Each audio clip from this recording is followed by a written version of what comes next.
Hello students, let us discuss about a couple of points regarding Newton's second law.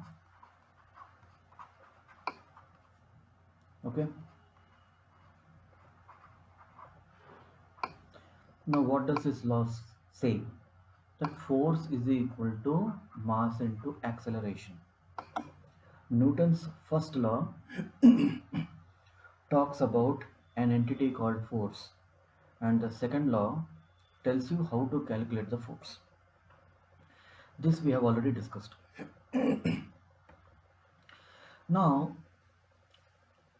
there is a physical entity called momentum. Okay, momentum p is given as momentum p of an object is given as mass multiplied by velocity.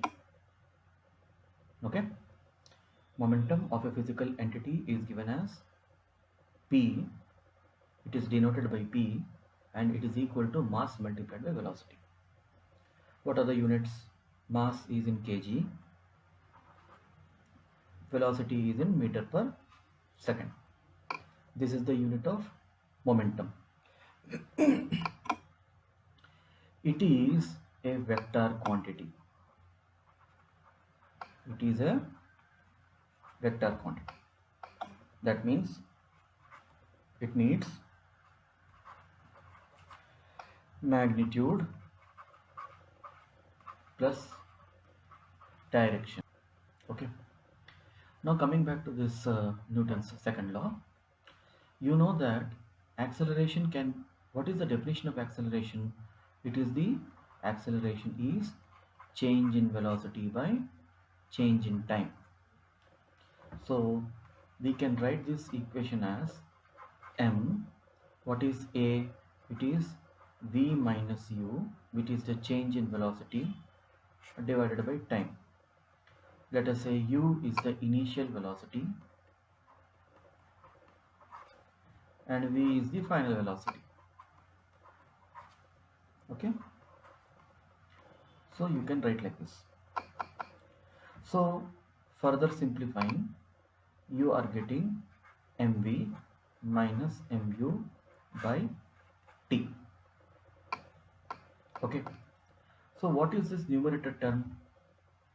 It is basically change in momentum, and denominator is basically change in time. Okay, so force can be expressed as rate of change of momentum with respect to, okay, so in differential format, in differential format we have discussed about differentiation and all that in our bridge course. If you just want to know what is differentiation, we will not be getting into too much depth like getting into maths and all that. We use differentiation. It is calculus maths. It is calculus based maths. Okay, we can write f is, if you want to write in terms of vector, it is dp by dt. This is, that is, if you differentiate momentum with respect to time, you get a physical entity called force. If you expand p, you can write it as d by dt of mv. Obviously v is a vector, m is not a vector. So if you remember, when we wrote the formula for differentiation, we have written this formula, d by dt of uv formula, multiplication formula. I told you it is u dv by dt plus v du by dt. This is how you open up the multiplication. Here also, in place of u there is m, in place of v there is v. U and v are just two functions. So if you open up this, you can write it as m dv by dt plus v dm by dt. Now, generally, mass is constant. When you talk about normal entities, mass is a constant. So this term dm by dt becomes 0. dm by dt becomes 0. So you are left with m dv by dt. This is how you can write force. Now, in most of the cases, mass is a constant thing. But there are some special cases, like in case of rockets.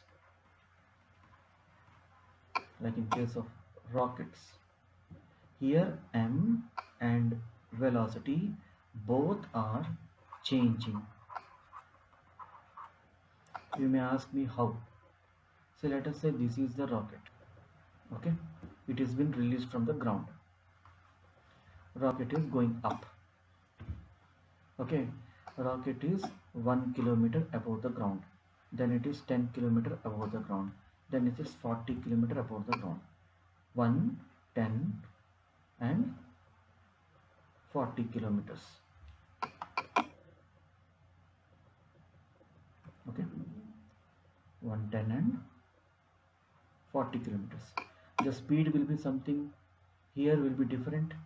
The speed here will be different, and the speed here also will be different. The speed is changing. Now, what is a rocket?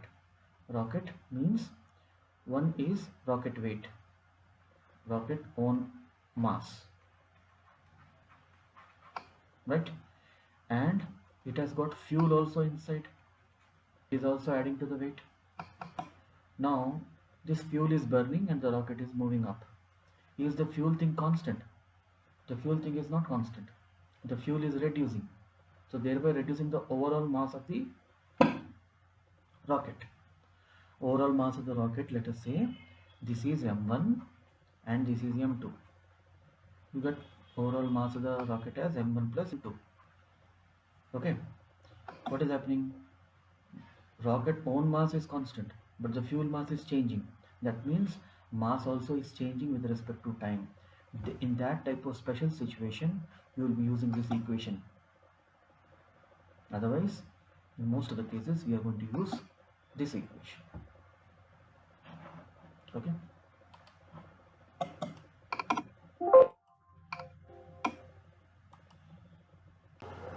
So, whenever we talk about momentum,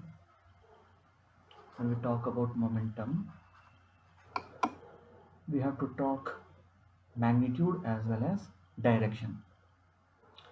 Now, take a case. Let us say this is wall. I take a ball and I throw towards the wall. Obviously, the ball will have some mass, and when I'm throwing it with some speed, it will have some velocity. So that means the ball has certain momentum. Okay, let us say the ball mass is m and the velocity is v. So ball has been thrown with momentum p is equal to mv in this direction.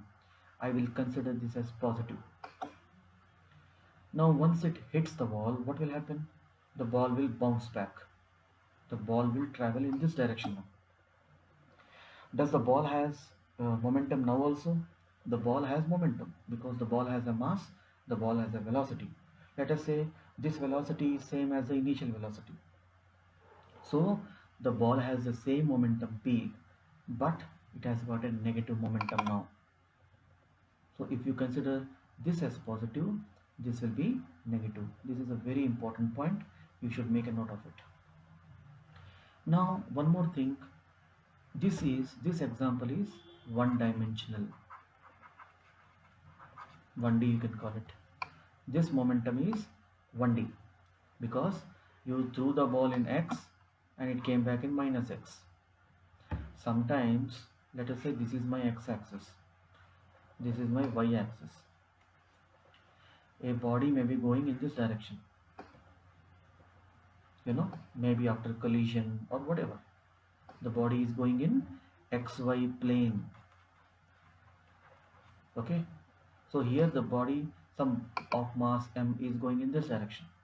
It has got some mass, it has got some velocity, but here the body which it is possessing momentum, it is two-dimensional. That means this momentum has an x component and a y component. It has got an x component and a y component, so it is a two-dimensional momentum. So here, if you remember our parallelogram law, what we used to do, if there is a force F1 like this, there is another force F2 like this, making some angle theta. So can we find the resultant? We can find the resultant by drawing the diagonal of this parallelogram, and this diagonal will be the resultant force, and its magnitude was Fr is equal to root over F1 square plus F2 square plus 2 F1 F2 cos theta.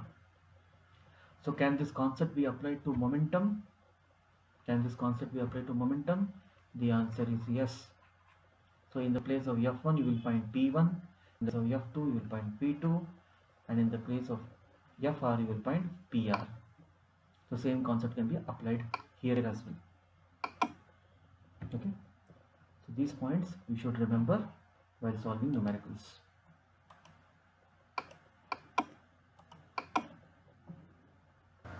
So we will be talking about different type of forces.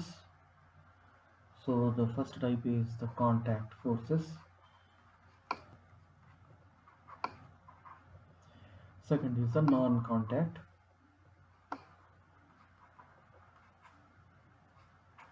Forces. Contact forces means what?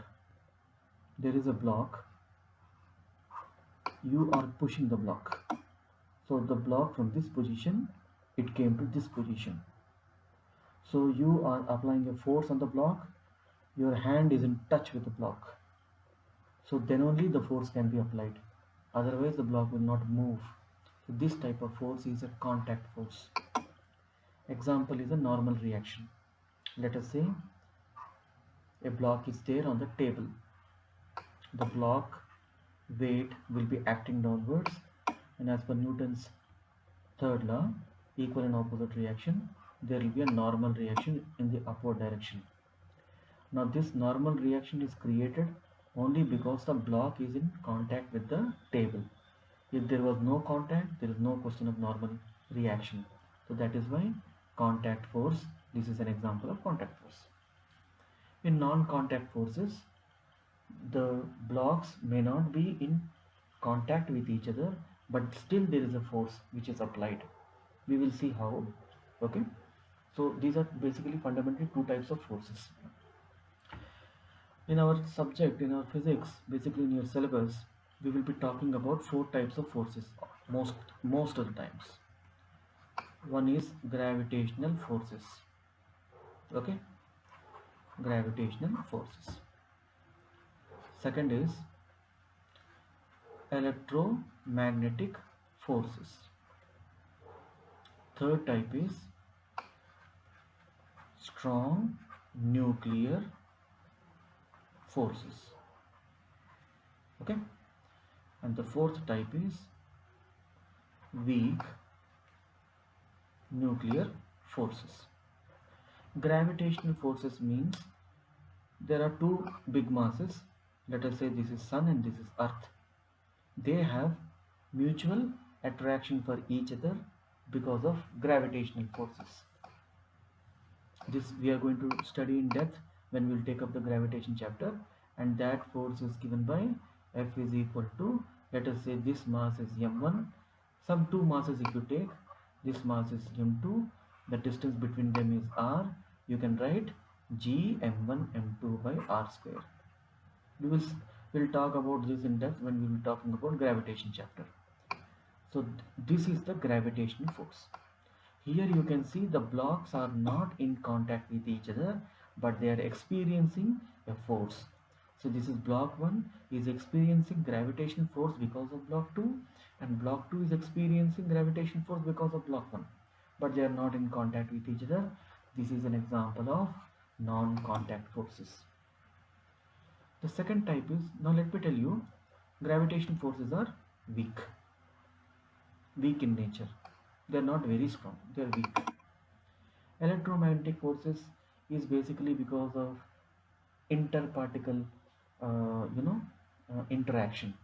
Let us say a car is going on the ground, the tire is in contact with the car is going like this, it is going on a surface, the tire is in touch with the ground. All right, now there is a frictional force developed. Frictional force will be developed in the opposite direction. Now why this frictional force is developing means this surface has particles, the tire has particles, there is a rupture between the particles of the tire and the ground. So there is an interaction. So such forces are electromagnetic forces. Now these forces are stronger than gravitational forces. These are strong. They are stronger than gravitational forces. Gravitational forces operate at very high distances. Like the distance between the sun and the earth, the distance between the earth and the Jupiter is very very large. But electromagnetic forces operate at less distances. What is the gap between the tire and the ground surface? Negligible, right? So they act at short distances, but they are stronger than the gravitational force. Coming to strong nuclear forces, they operate at a distance range of 10 power 14 meters. That means there is a particle, there is another particle, the gap between them is 10 power minus 14 meter only. These forces will come into picture, and as the name suggests, they are the very very strong force. Very very strong force. You might have seen the atom. Inside atom, what is there? Inside atom, there is a nucleus. Inside nucleus, there are neutrons and protons. So what is keeping them together? It is the strong nuclear forces. And out of these three, this is the strongest. There is a fourth, weak nuclear forces. They too operate at a very very small distance, 10 power minus 16 meters they operate. But actually they are not as strong as strong nuclear forces, but they are stronger than gravitational forces. Okay, weak nuclear forces are stronger than gravitational forces, but not as strong as the strong nuclear forces or the electromagnetic forces. Okay, now weak nuclear forces give rise to radioactive decay. Radioactive decay. Okay, weak nuclear forces give rise to radioactive decay. The unstable elements, they break down into smaller elements. The reason is weak nuclear forces. We will see all this when particular chapters we are going to discuss. Okay, please make a note of all these points.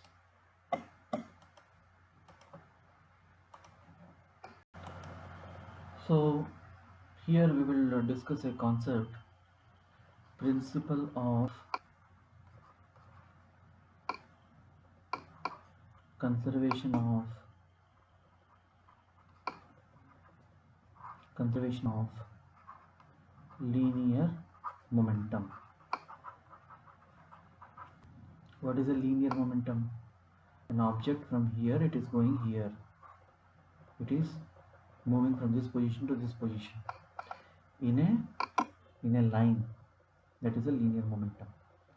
There is another term called angular momentum. When we will be studying about rotational dynamics, there we will come across there is another momentum called angular momentum also. But here we are restricting our discussion to object is moving in a path and it may be interacting with other object, or it may be isolated.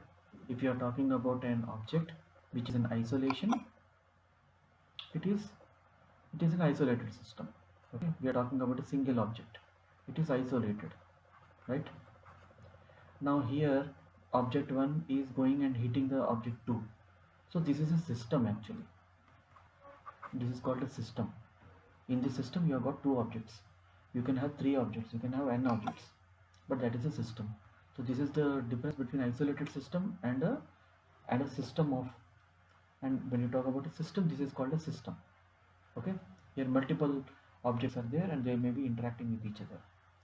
According to principle of conservation of linear momentum, see, basically you know that F is equal to dp by dt. So if there is no net resultant force acting on a system, it says that P is constant.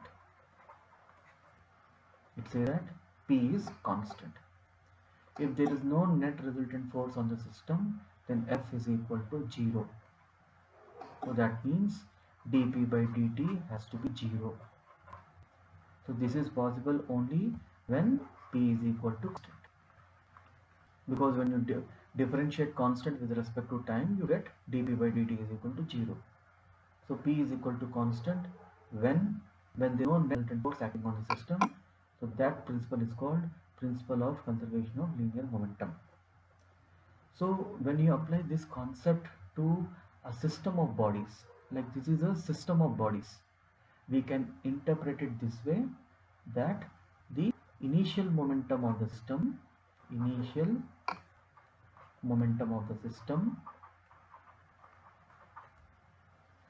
equal to the final momentum of the system.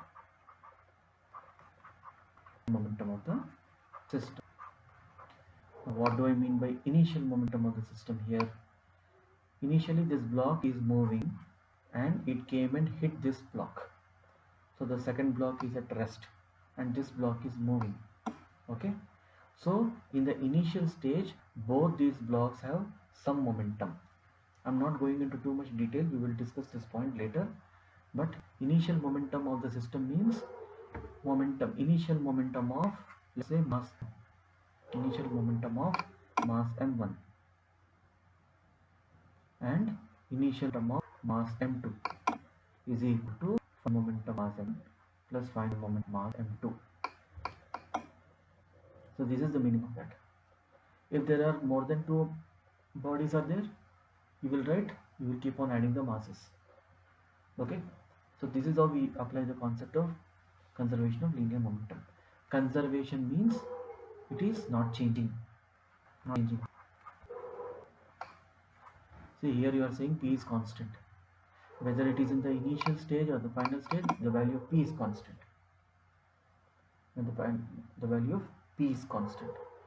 When can we say that we cannot apply the principle of conservation of linear momentum? If you are considering frictional forces, no, you cannot apply this conservation of linear momentum. So one will, you can say a limitation of this is when you are considering frictional, you cannot consider the conservation of linear momentum because there is some loss. Okay, there is some loss. So this we can see later, but basically when you talk about principle of conservation of linear momentum, you say that the initial momentum of the system is equal to the final momentum of the system. Okay, and the value of P remains constant, it is not changing.